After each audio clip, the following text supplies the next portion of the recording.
আলহামদুলিল্লাহ। আলহামদুলিল্লাহ। আপনার মেহনতের কথা শুনলাম। আপনার অর্জন সমূহ শুরু হয় কিভাবে বা কোন কম্পিটিশন থেকে? আমার অর্জন শুরু হয় হচ্ছে 2014 সাল থেকে।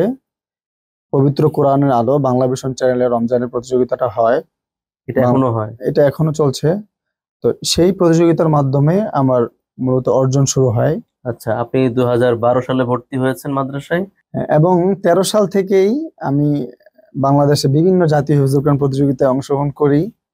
এবং 13 সালেই আমি এনটিভিতে পিএইচপি কোরআনের আলোতে 2013 সালে সেরা টপ 10-এ ছিলাম। আচ্ছা, মাশাআল্লাহ। তারপরে 2014 সালে বাংলা ভিশন চ্যানেলে পবিত্র কোরআনের আলো প্রতিযোগিতায় আমি সারা বাংলাদেশ থেকে 20,000 প্রতিযোগীদের মধ্য থেকে বাছাই করে 30 জন নেওয়া হয়। আচ্ছা, সেই 30 জনের মধ্যে আমি আলহামদুলিল্লাহ প্রথম ধাপে স্থান ধাপে ধাপে ধাপে ধাপে আপনি ধাপে প্রথম প্রথম স্থান স্থান অর্জন অর্জন করেছি। এবং এখন পর্যন্ত এটা বাংলা ভিশনে পবিত্র কোরআনের আলো যারা করে থাকেন, যারা আয়োজন করে থাকেন, ওনারা এখনো বলেন যে আমি আলহামদুলিল্লাহ একদম ফার্স্ট রাউন্ড থেকে যখন বাছাই শুরু হয়, ফার্স্ট রাউন্ড থেকে একদম লাস্ট রাউন্ড, ফাইনাল পর্যন্ত। প্রতিটা রাউন্ডে ফাইনাল রাউন্ড পর্যন্ত আমি প্রতিটা রাউন্ডে সর্বোচ্চ নাম্বার পেয়ে ফার্স্ট হয়েছি আলহামদুলিল্লাহ। মাশাআল্লাহ, আলহামদুলিল্লাহ। রাউন্ড হয় প্রায় 10টা থেকে 12টা।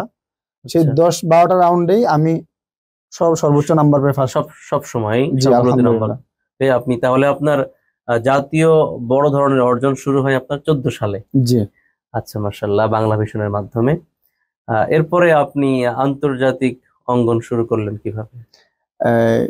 2014 সালে একই বছরে আমি হায়াতুল আলমিয়া সিগারুল হুফাজ একটা প্রতিযোগিতা হয়, সেটা হচ্ছে সৌদি আরবে। আচ্ছা, তো সেটার বাছাই হয় হচ্ছে সিলেটে। আচ্ছা, সিলেটে বাছাই হয়, সে সিলেটের বাছাই থেকে সে একই বছরে আমি হায়াতুল্লাহ আলমিয়া সিগারুল হুফাজে 30 পাড়ায়, সেটাতে আমি বাংলাদেশের প্রতিনিধিত্ব করি। বাংলাদেশ থেকে প্রায় গিয়েছিল 7 জন। আচ্ছা। তো এটি বাংলাদেশের কোনো সরকারি প্রতিযোগিতা না, এটা প্রাইভেট একটা সংস্থা, সংস্থা? পুরা সংস্থার মাধ্যমে বিশ্বব্যাপী মনে হয় পুরো প্রতিযোগিতা। বিশ্বব্যাপী। হ্যাঁ, আমাদের বাংলাদেশ আচ্ছা, থেকে গিয়েছিলাম 7 জন। তারপর আরো বিভিন্ন কান্ট্রি থেকে 5 জন, 2 জন, 3 জন এভাবে আচ্ছা, গিয়েছিল।